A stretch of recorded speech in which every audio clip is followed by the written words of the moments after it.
Good morning, Derek Reimer. Good morning, Mr. Orenstein. How are you? I am well. How are you? Am I well or am I good? I'm doing well. You're doing but well. I am good? Yeah, I think so. Okay. I'm both.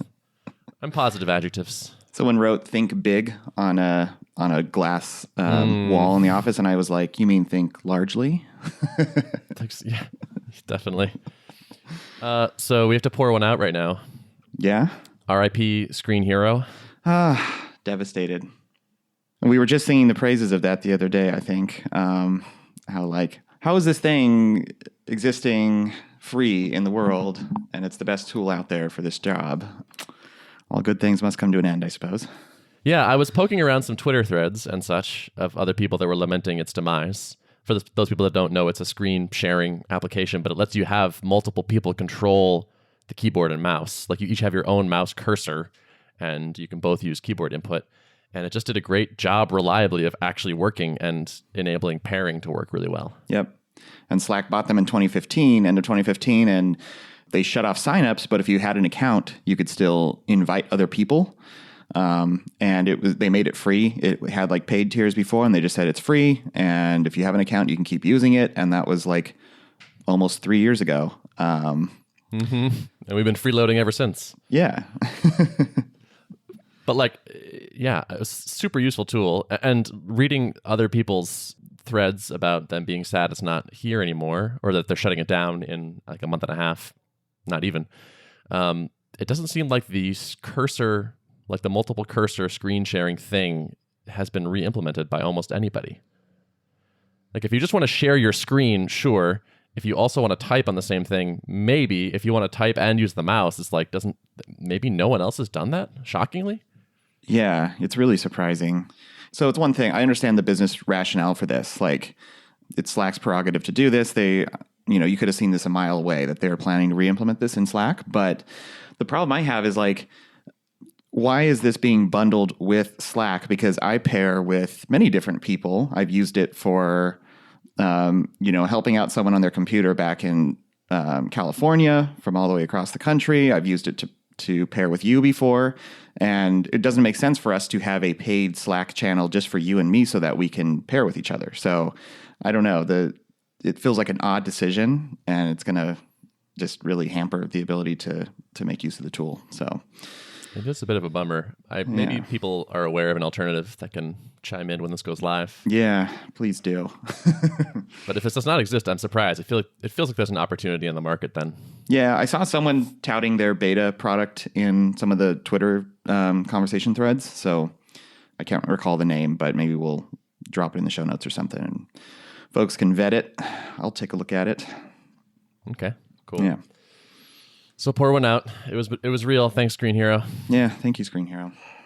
So yeah, in other news, sales are going well. Just crossed the 26K mark, which feels pretty good.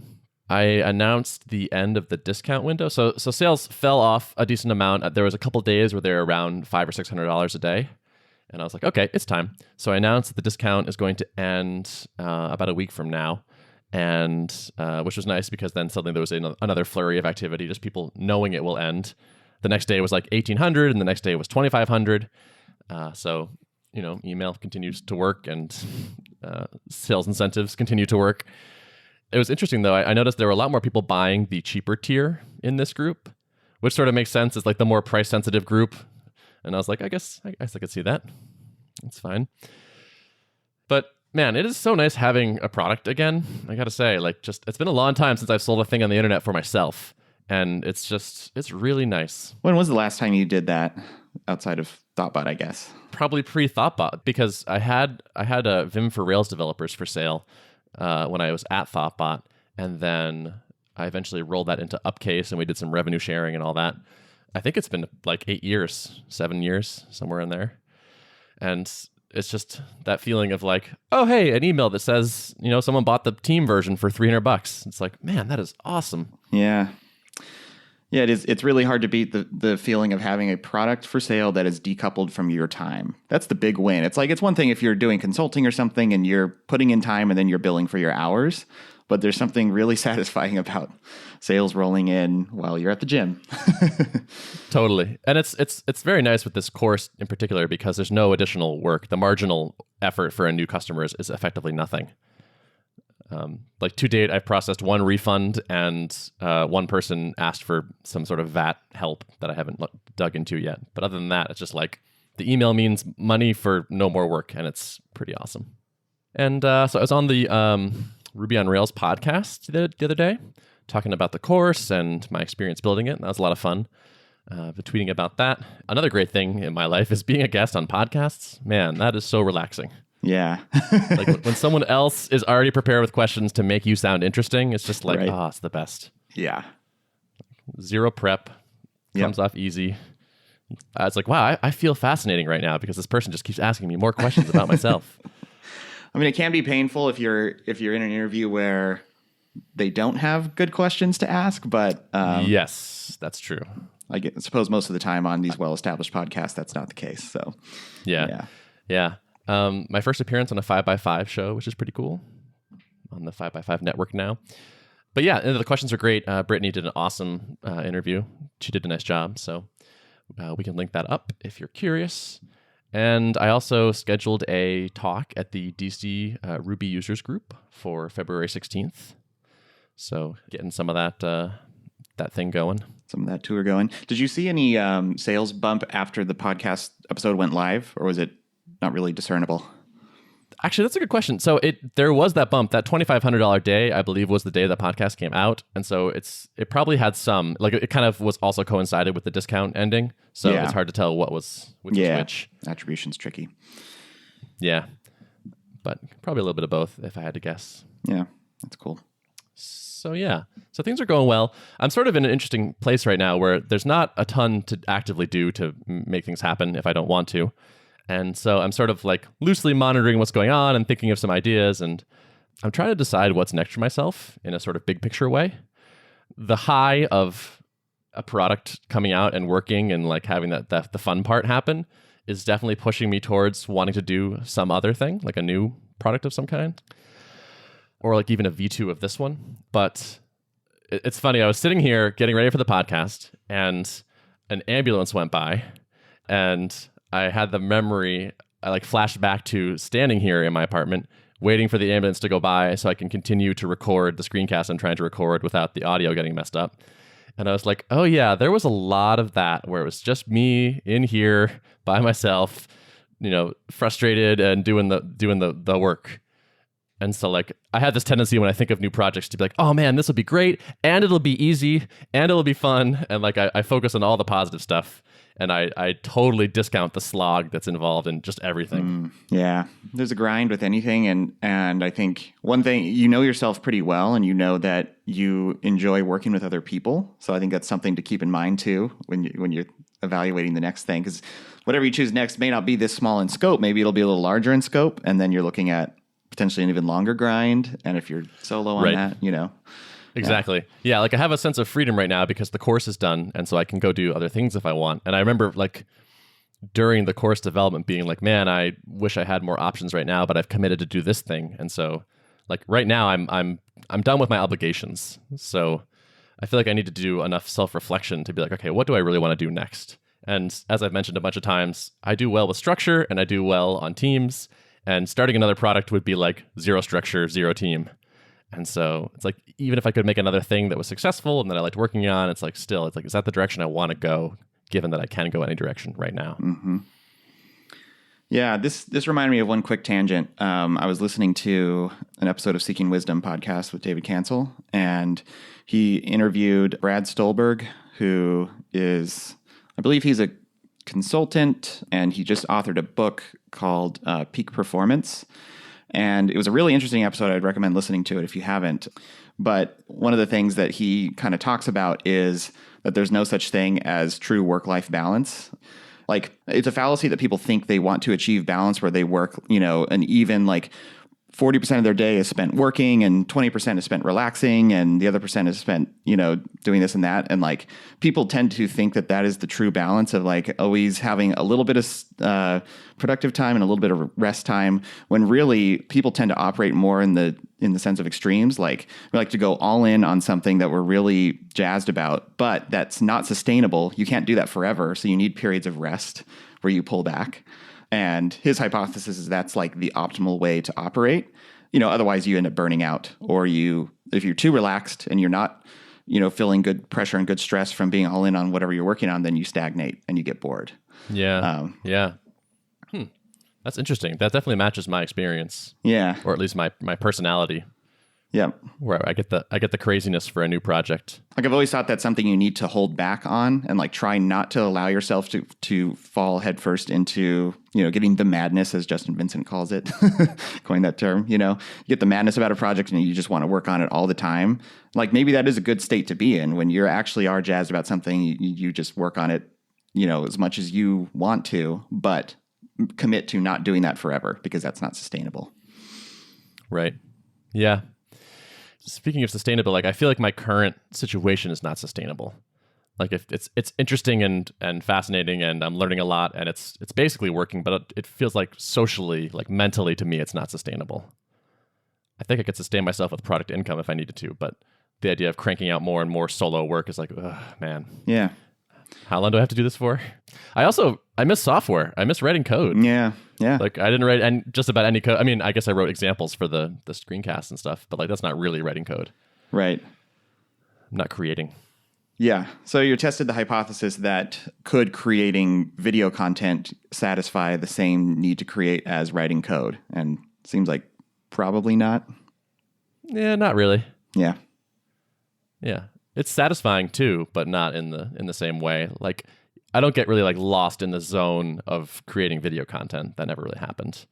It was just kind of always like, I have to get this done. Right. So yeah, but I have all these ideas and they all sound fun. So lots to think about. It's interesting. Like, yeah, I was talking to my mom about this. She's a therapist and she has a lot of clients. And she says people like imagined things like getting a job basically as being like, oh man, and then like I'll have to give up all my time and work on all this stuff. And it's like, yeah, but like it's interesting and it's kind of fun and you're with people. In practice, like people often dread something like that and then they go do it and they're like, oh yeah, this is good. Like humans kind of need that work and interaction and purpose. And so I don't know. In my mind, it feels like going and getting a job feels a little bit like not quite surrender or giving up or something. A little bit like that. It feels a little bit like, well, I tried this thing and then I was like, I just stopped. And so it has a bit of a negative connotation in my head, but I think honestly it would be a net positive. So I don't know. It's definitely on my list of things to consider. I'm looking at some places and considering applying. Yeah.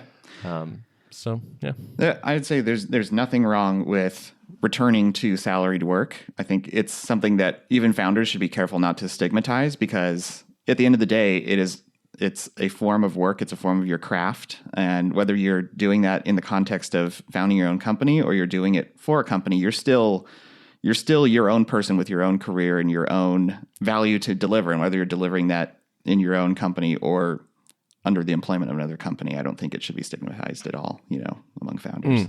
Yeah. Cool. I agree. Yeah. There are a lot of great things about jobs. Yeah. I didn't appreciate them as much until I left mine. Right. Health insurance. It's a lot of good stuff. Health insurance. Yeah. It's just like administrative stuff too. It's like I have to administer my own health insurance and taxes and things like that. And like before, just all and like retirement savings and all these things just happen automatically to me. And money showing up every week isn't the worst thing ever. Yeah, for sure. I mean, that was I think Rob felt this sense of relief more than I did after the Drip acquisition. But like one of the biggest things he talked about was like, I don't have to worry about cutting payroll anymore and administering taxes for employees that live in different states and all the nonsense that goes on with that. And just all the little loose ends that you can kind of fantasize away when you're thinking about how great it's going to be running your own company. You don't think about all those things that need to happen, Yep. I feel like this is almost a trope at this point, but I've been feeling it in a more visceral way lately, where someone tweeted something like, if you really love writing software and want to do it 8 hours a day, don't start your own software company. I don't write almost any code anymore. This is someone that ran a software company. And it's like, yeah, I knew that before, but I'm really feeling it now, where it's like, I love doing development and being in code and getting in the zone and all that. And that just doesn't happen anymore. Yeah. It's like, I think it depends on what you want to optimize for. So I think like probably the biggest benefit of running your own company is having the freedom to call your own shots. And even though I found like when I was my own boss, in essence, like I still worked pretty regular work hours, and I wasn't just like on a beach half the time because I had the freedom to do that. So it's like, it's a freedom that you get to have, and you don't necessarily utilize it because you want to be working, which is what you would be doing if you were an employee of another company. You'd be doing almost the same thing, right? That's a big component. And then, if you have entrepreneurial delusion, that or that kind of that reality distortion field of looking at like the possible upside of running a company, and maybe it could go big, and maybe you could generate a large sum of wealth. Like it's unlikely to happen, but it could happen, and maybe that incentive of that potential outcome is enough to sacrifice kind of the comfortableness of just collecting a paycheck. So I think it depends on what you're optimizing for. Yeah, I agree. I value the freedom a lot. Like software developers these days, that's a pretty good gig. It's not like that work is so terrible and entrepreneurship is like wonderful in comparison. At most good companies, it's a nice, rewarding, fairly cushy, comfortable experience working as a software developer at a good company these days. You have to value the freedom a lot to make it clearly better than that, I think. It's a very highly evolved industry where we've like gotten past all of the basic needs, and now we're like optimizing for comfort levels of employees. And yeah, you can work remotely, and you can, you have all these perks because there's so much demand that, companies are basically setting things up so you almost feel like your own boss at times, even though you're working for someone, because the balance of the industry, Yeah, I remember sometimes talking to my like coworkers at Thoughtbot and being like, so there's this thing I think we should maybe try to address, but only because we have no more problems no more real problems to actually complain about. Mm-hmm. Is what it felt like. It was like, I would like to complain about the smallest, tiniest thing right now and see if we can fix it, but just I want you to know that I'm aware that this is ridiculous. Right. Yeah, we have discussions internally that are like, how can we get better coffee on our floor of the building? Exactly. When you're talking about stuff like it's that. like the cold brew keg is sometimes tastes like a little bit funky, and it's like, how do we get the lines replaced by somebody else more often? Yeah. It's like, Jesus. Yeah, it's pretty ridiculous. Or like, sometimes we want to have beer, but we're on the 6th floor, and all the beer is on the 7th floor, so like, what are we going to do? Right, we need to get our own kegerator up another here. Fridge on 6. Right, it's just, it's like we're out of real problems, but here's what we have left. Yep. So yeah, I'm considering some stuff, and man, it's so cool that like this course will continue to exist if I do get a job, and like I have some ideas still for continuing to build like flywheel type things for it that I think could just make it this like wonderful little steady extra trickle of income, which will be nice. Yeah, that's pretty cool. Yeah. Also, I have a recommendation, by the way, that I've been listening to, the Tropical MBA podcast. They have like a pretty huge audience, it seems to me, so probably familiar to a number of people, but I had listened to it a couple of years ago and not really gotten locked in, but then recently I was listening to it again and I really enjoyed it. They have a lot of episodes where they're very explicit not to do, like, where they're like, full-time employment is totally legit. Like, we like entrepreneurship, but we realize it's really hard and it's a slog, and like there are big trade-offs there. And it's, if you're not willing to put in like years and years of a grind where it's pretty brutal, it's probably not for you and all this. And I appreciated their pragmatic stance on it, particularly right now, where I was like, yep, I mean, these are people who have done it and are successful entrepreneurs. And they're saying like, like this is not a panacea. And if it's not for you, that doesn't mean there's anything wrong with you. And I was like, okay, that's cool. Yeah. No, that's awesome. Nice to hear. It is good to hear. I mean, yeah, I feel like at this point, we should not trust anybody who makes entrepreneurship sound like a breeze or a walk in the park. Like, then they either lucked into a good situation, which happens. Sometimes you start this little business and it just takes off and everything's rosy. And it's like, yeah, that's not necessarily repeatable. I mean, good for you that you struck gold, but like, that's not the norm, and don't expect that to be your norm, so. Totally. Yeah. So worth listening if you're looking for another podcast to add to your rotation. Yeah. Very cool. Yeah. But I think that's it for me. Cool. I feel updated. Good. I have a quick technical update from Drip. So on the scaling side, I think I mentioned that we were in the process of kind of shoring up, making sure we're prepared for Black Friday. We had built up some models, like worst case scenario, kind of based on last year and based on current trends. What can we expect our worst peaks of activity to be? And by worst, I mean just highest volume of load. Of course, these are all just guesses, but that's all we can do is make our best educated guesses on what may happen. And so we had some basic throughput measures for delivery sending in particular, and that's probably the area of largest concern is like, are we going to be able to keep up with the number of emails that people want to send during peak hours of the day on Black Friday? Just yesterday, we've been tweaking a bunch of knobs and optimizing things and moving things out of our master database into S3 and doing all kinds of things to help speed up this process and release bottlenecks. And we just finally cranked up the number of servers we were throwing at this process to what we feel like is our optimal level. And we tested it out. We got to test it out with a large send that we know goes out midday 3 times a week. And so yesterday, this midday send went out. It sent crazy fast. Like we blew the doors off of our ceiling that we wanted to cross. So major win. I feel so good about like all this time and energy we've been investing into this is paying off, and that's really great to see. And I'm just super proud of our team. Just all the good feelings about this. So that's awesome. Congrats. Yeah. Can you share details on the numbers, like how many emails you can send and what time? Yeah. So we were kind of aiming for 3,000 per second because that's Jesus. Yeah, because that's a lot of email. That's the published rate limit from SendGrid, at least. And I'm sure like there's always ways to increase that, I'm sure. But we were like, all right, if we can at least get there, that's going to put us in good shape for our expected peak sending volume. And it's just going to make all the time just deliveries are just going to send faster. And the faster we can send things, the better, right? So we averaged a little over 4,000 per second for a specific period of time when this large send was going out. So something that used to kind of sit in the queues for, I don't know, 30, 40 minutes and would kind of cause various backups and slowdowns and stuff kind of went out in under 10 minutes. And that was so great to see. Very cool. Yeah. Somebody's got a big ass list. Oh yeah. We got a few of those in Drip these days. Mm-hmm. Yeah. Nice. So SendGrid is your provider? Yes, they are. Yep. Do they have like one person who's just like full time, just calls you every day and says, "We love you. How do we make you happier?" We do have a dedicated rep that, it's always interesting. Like we started out just signing up for a SendGrid account and using it. And then the bigger you get, the more it's like, okay, now you have a dedicated account rep. Now you have a phone number for this person. Yeah. Now you have a parking space at their headquarters. Right. Yeah. Just in case you drop by. Yep. That's awesome. Congrats. Do you have backups? Like if SendGrid went down, do you have like a automatic failover thing to somebody else? We used to do that. We had like 3 providers hooked up at one point back a couple of years ago. I mean, so we still have some of that code in the code base where like we could switch over to someone if needed.